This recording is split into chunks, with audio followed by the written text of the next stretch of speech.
उद्धार पावे. प्रत्यक्षात माझा उद्धार करा. नारद म्हणून उद्धार करा म्हणायचं कामच नाही. मी तुझा उद्धार करण्याकरता आलो. मान राम म्हणे. राम नाही काय येते. मरा मरा मरा मरा मरा मान. माझ्या याच्यात ताकद आहे. माझ्या देवाच्या नामामध्ये मरा मरा मरा मरा म्हणायला लागलं. त्याचा उच्चार राम राम व्हायला लागला. आणि बाबा राम राम होता होता त्या वाल्याचं पाप तर गेलंच गेलं.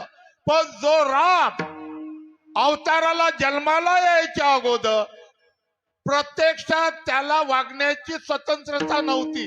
त्याला कोणाच्या सत्तेनं वागला एक प्रकारचं केलं की त्या वाल्या कोळ्यानं रामायण लिहिलं. बोलिला वाल्मिक तैसेची करीन.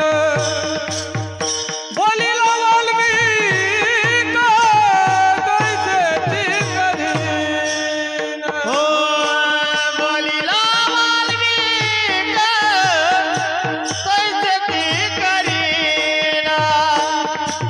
बोलिला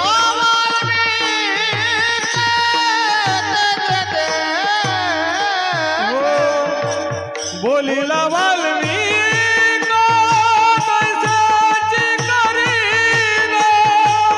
वर्तोनी दावीन नामा म्हणे हो.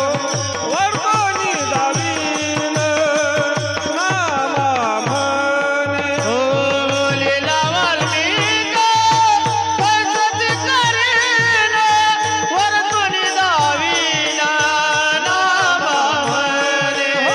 वरतुनी दावीन नामा म्हणे. पडता एवढा मोठा पापी पण प्रत्यक्षात महाराज रामाला सुद्धा वागण्याची स्वतंत्रता नव्हती की बोलिला वाल्मिक तैशीची करीन वर्तून जावी ना नामा म्हणे. कशामुळे